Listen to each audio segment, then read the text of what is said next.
with an agency model, we've got to hire all the people, the talent, and we were employing, anyone that was like, we thought was a genius, got a job, right? And the only problem with that was we then need to have projects and clients work coming in to pay for all of those. And quite often in our industry and for Taboo is we do these cool projects. At the end of the project, they go, "Oh, cool. Thanks, man. We'll talk to you later. We'll see you later." And so we then, it's finished. The job's done. But my staff are still here. Welcome to the Entrepreneur Organization Business Podcast. I'm your host, Linh Podetti. My guest today is Andrew Mackinnon, a Melbourne EO member who is a seasoned marketer and serial entrepreneur with more than 22 years of experience in brand building and a trailblazer in non-traditional communications. Andrew is the founder of the Taboo Group, a creative agency that has worked with major brands such as Telstra, Nike, NAB, Mecca, and Maya. When he's not working on Taboo, Andrew is actively involved in creating innovative businesses. He founded Soon Future Studies, focusing on trend foresight, and the Matter House, an ecosystem and home for creators powered by food waste.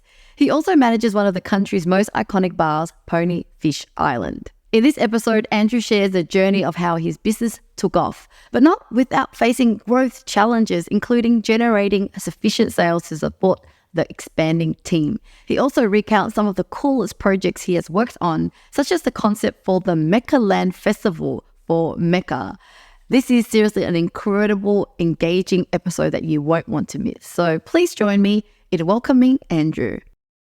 Welcome to the show, Andrew. So great to have you here.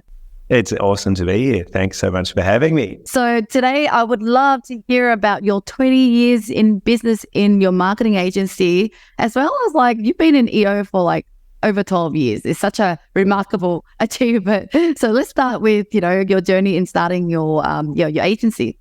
Yeah, sure. I think it's pretty safe to say that starting the agency was a complete accident.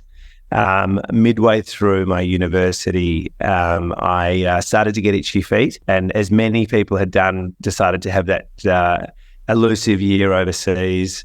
And it was a time when a lot of people were going to London, so I was like, right, I'll head to London, I'll base myself there, and I'll head in and out of Europe on the weekends or as the trip and time unfolded. But the trick was, or the catch was, I couldn't get a job.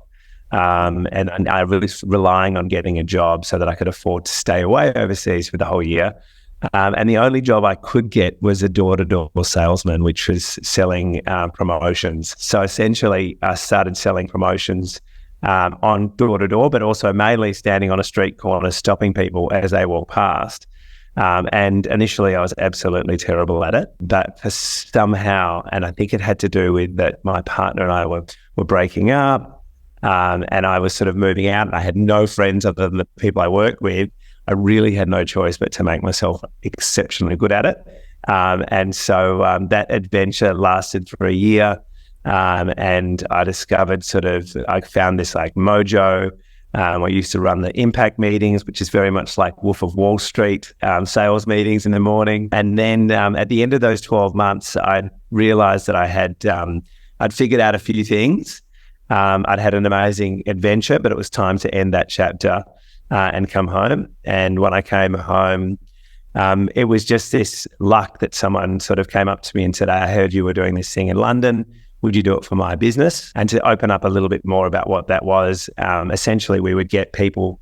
It was back in the time, we're talking about the year 2000, when the only way to promote a business was you're either going big with the communications, so above the line, TVC, print, outdoor, or you can't afford to do that and you're driving word of mouth advertising, and it's about referral and about building a great product and a great clientele that wants to come back and that's what we were doing. We're essentially promoting or building a platform for word of mouth advertising by getting people to come in, have bums on seats, have an experience, and then tell their friends about it.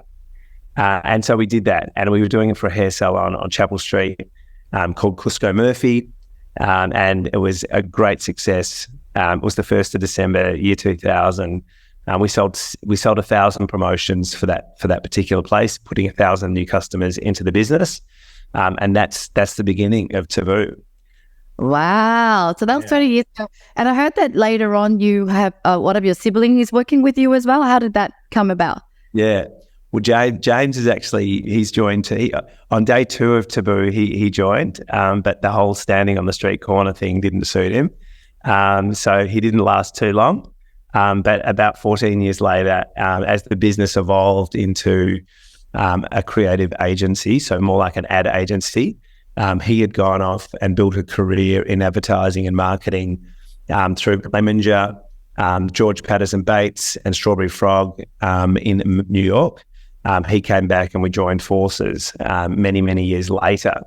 But our story continued to evolve from becoming a street promotions agency to being a stunt-based agency and people coming to us to try and do things that were unexpected and fun and leery, and to get people talking. And then PR, we added PR into the mix, and that was about plugging then a stunt into, traditional media like television and news. And so we would start to become sort of known for that sort of work. And we started to attract a lot of youth marketing or youth brands. So that's where brands like Nike and Virgin rolled up. We also did a lot of music brands like Sony, Universal, EMI, and we started to build a youth marketing agency. So that's where the agency stepped up. Some really big phone calls came through, and before we knew it, we had like a little creative agency, which was doing well.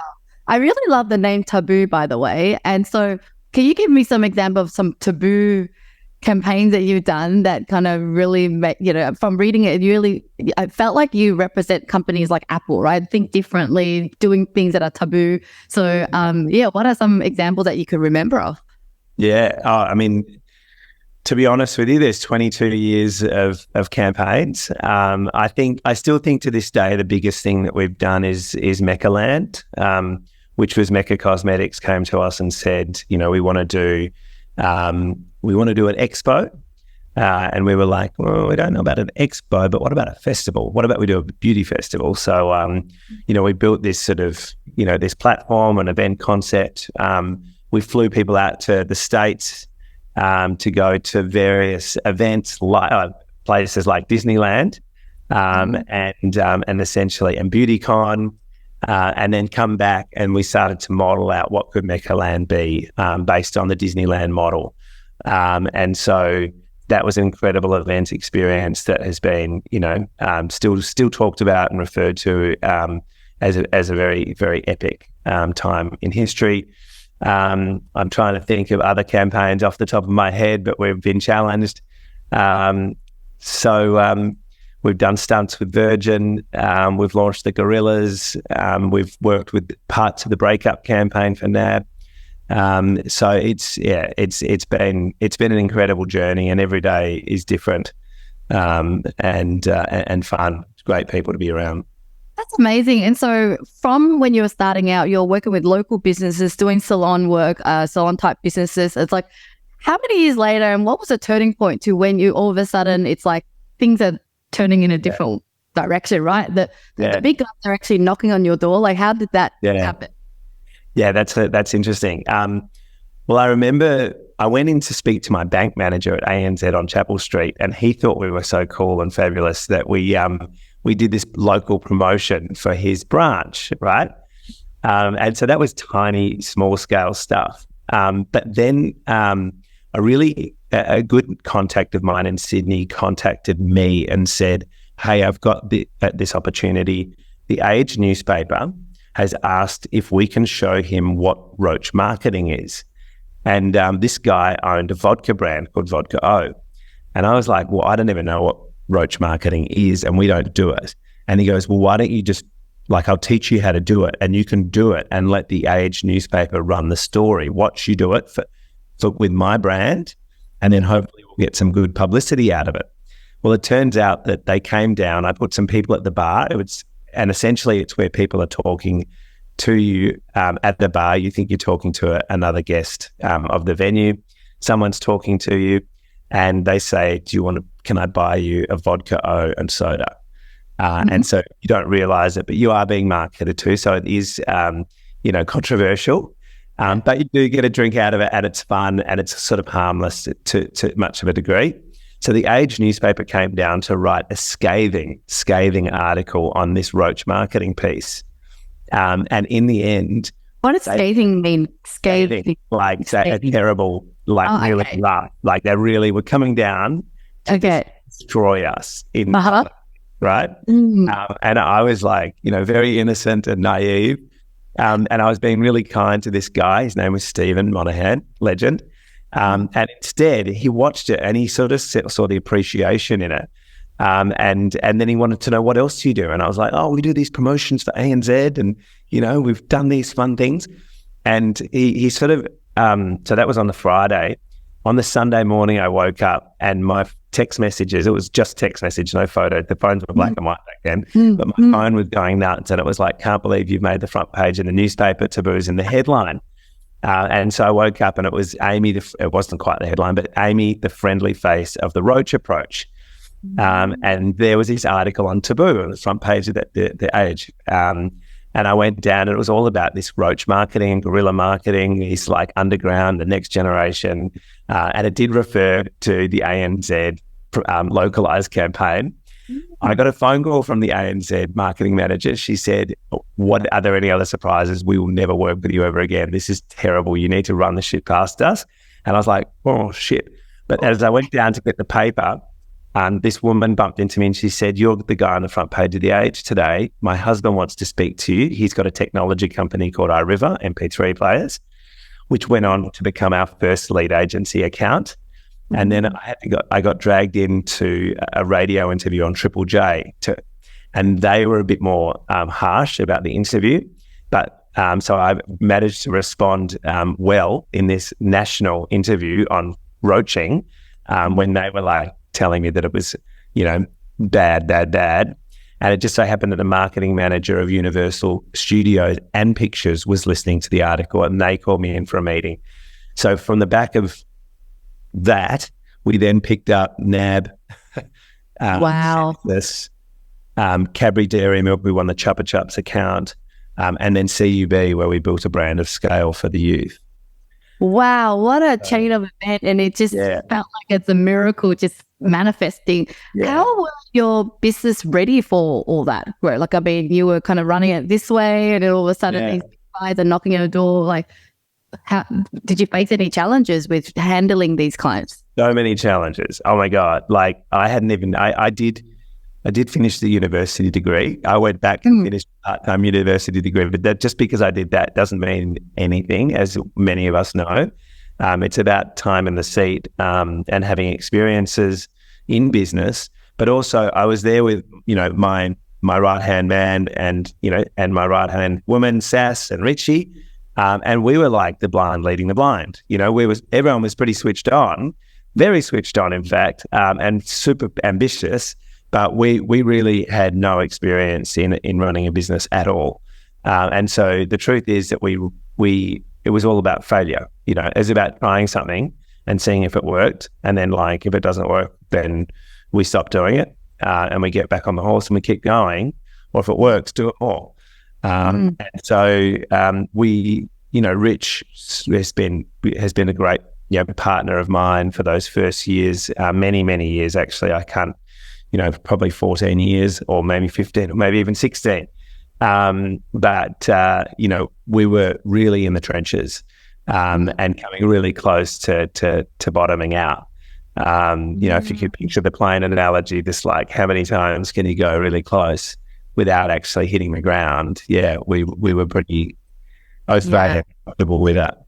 When you say bottoming out, is it because of the stress, there's so much work that you're working in, or is it like you grew your business and it's like now the cash flow is running out? Like, what is an example of that? Totally.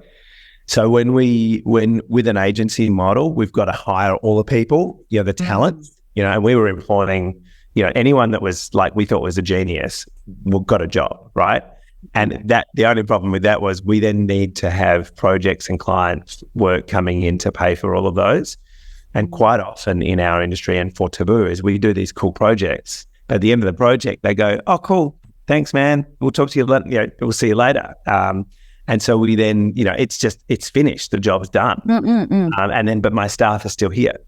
So we've got sort of fixed costs, variable income. And I've never really liked that idea of saying goodbye to my staff as soon as like a job turns off. So that was where, the sort of, the projects would come to an end and the staff would be still there. And that's where you sort of, start to run out of money. And so what are some ways that you've pivoted over time with an agency? I get with the fixed price projects, and that's why a lot of businesses are now moving down towards subscription, recurring. Like, what have you been able to do to thrive in the last 20 years? Totally. And this is probably where I can reference EO.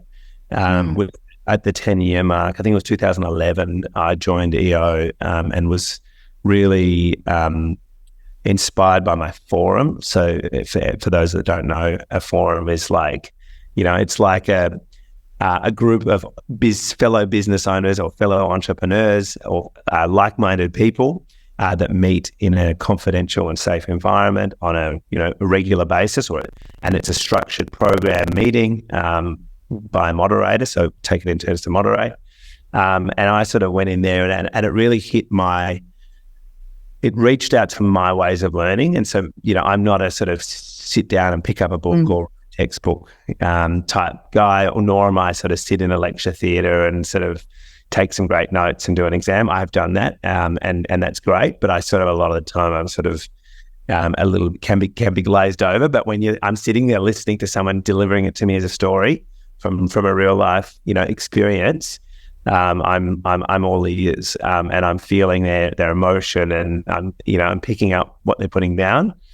And so I went into that forum, and I was really cognizant of this consistency in what they were saying, and they were talking about keeping pure to the core, so staying focused on what you offer, and then whatever's not core is outsource and bring in third-party providers. So working with suppliers, contractors, and outsourcing anything that's not core.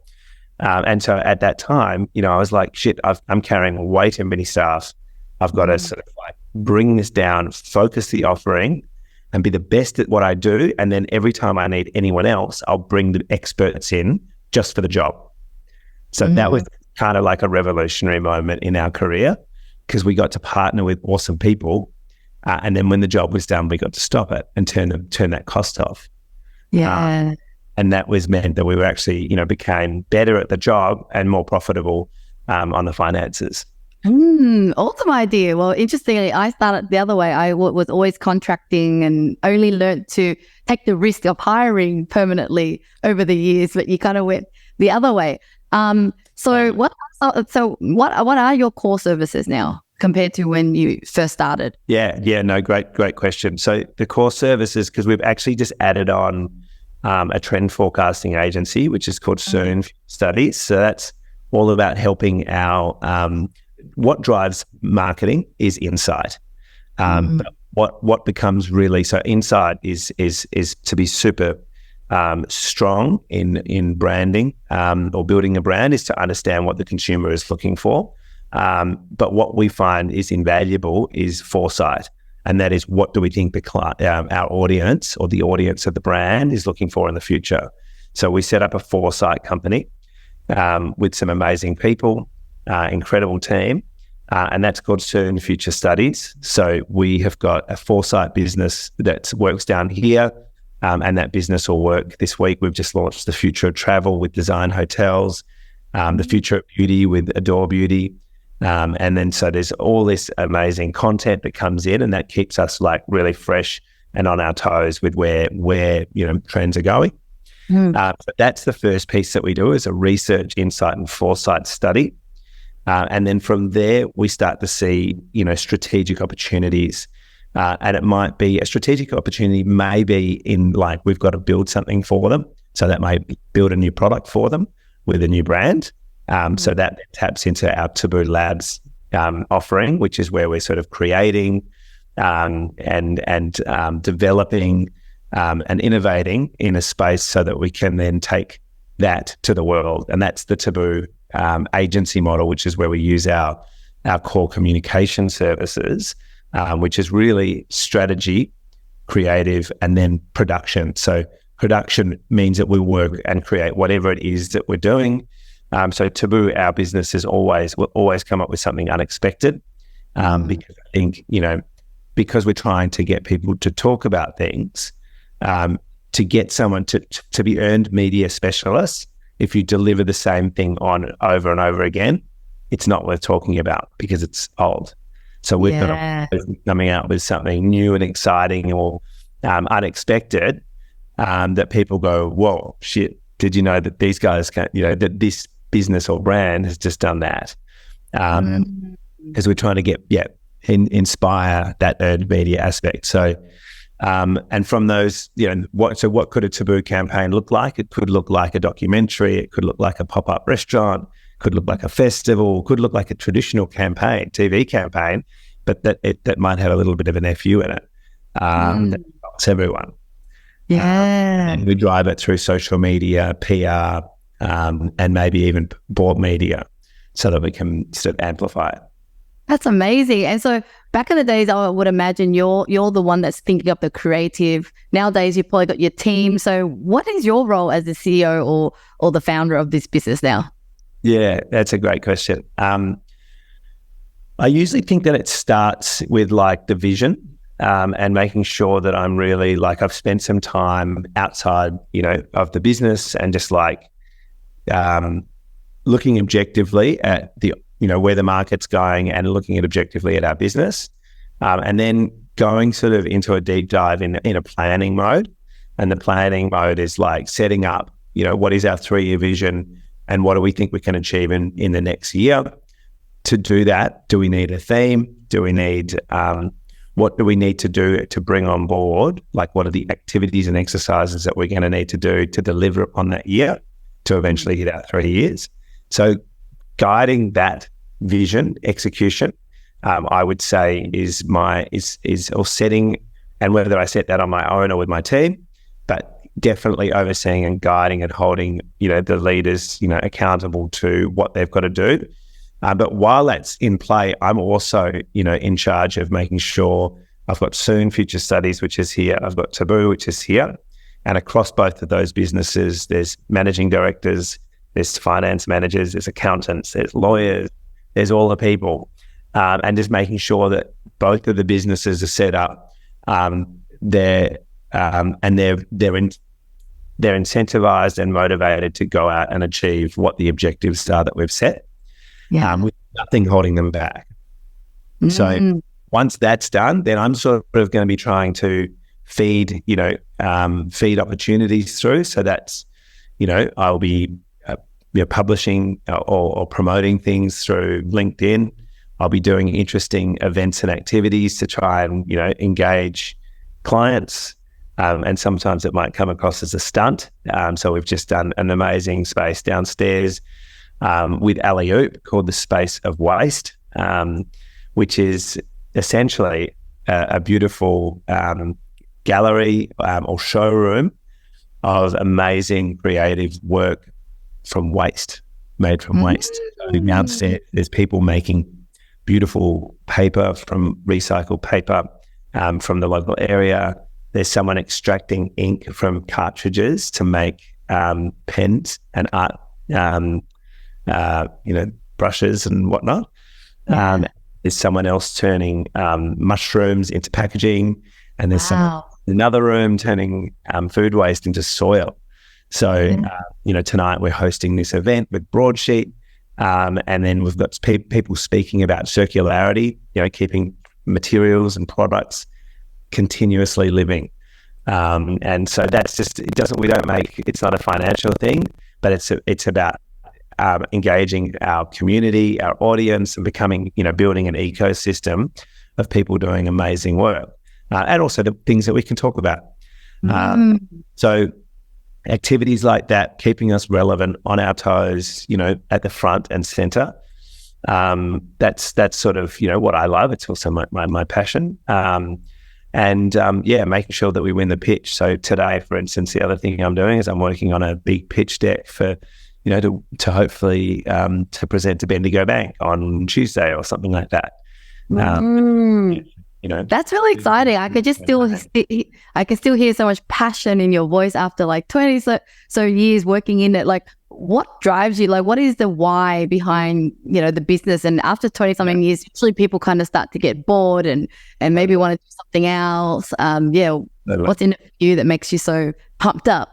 Yeah. No, it's an awesome question. The easiest way to answer that is I love creating.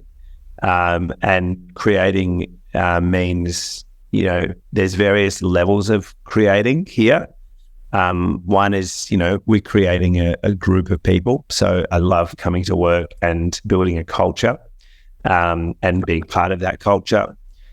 Two, we're creating campaigns for our clients. So every client is different and every campaign is different.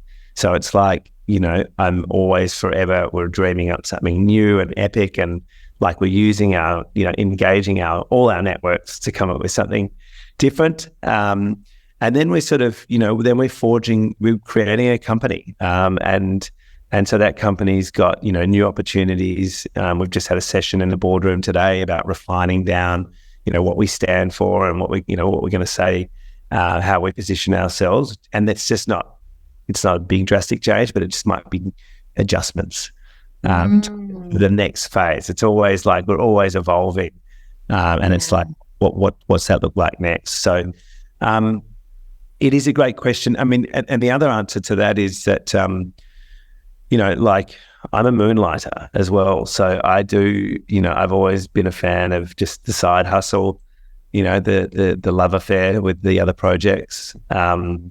I started Ponyfish Island outside of Taboo. It was initially going to happen with Taboo, but the team deemed it too risky, and so I was like, cool, I'll just do it on my own, and I put my own money in, and Ponyfish Island has been a great operation, which I share with Jerome Barazio, St. Jerome's, and Grant Smiley, who's in Los Angeles, the DJ. And hospitality guru. And then this building is another project. So, we've been here, bought a few warehouses, renovated them up, turned them into, the Taboo and Rock offices with my partner, Andy Lee, and Dad. And now we've sold 50% of that to co-build, and we're going to do a building development project, which hopes to be an ecosystem for conscious creators. So very much for businesses that are creative, entrepreneurial, or purpose-led. Yeah. So it's just having fun and making things that I love with people. Yeah. It really sounds like the way you see business is just an adventure, trying new things or coming up with new projects, new business is trying new things for you. They're quite big stuff. My personal experience is that I end up getting stressed out and overwhelmed and then shutting down businesses. How do you stick with the new ideas, new projects, really seeing through? Yeah, it's a great question. And I think what you just said then is what I've done in the past is it's a cycle of, I'm doing what I'm doing. Core business is going well. I'm starting to get bored. I need to take on, I want to entertain some more things. I start becoming a member of a committee here and running our little side project here. And then I sort of work out that I take on so much.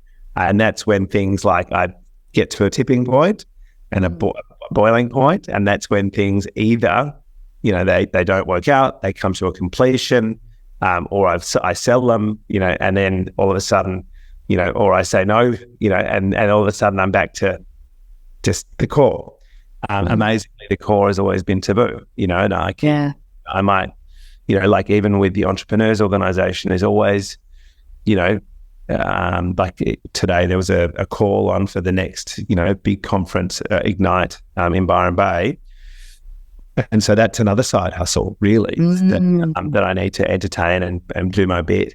But that is also just a project. So eventually it will end. Yeah. I want to get better at saying no to things. I have trouble saying no to things because I like creating.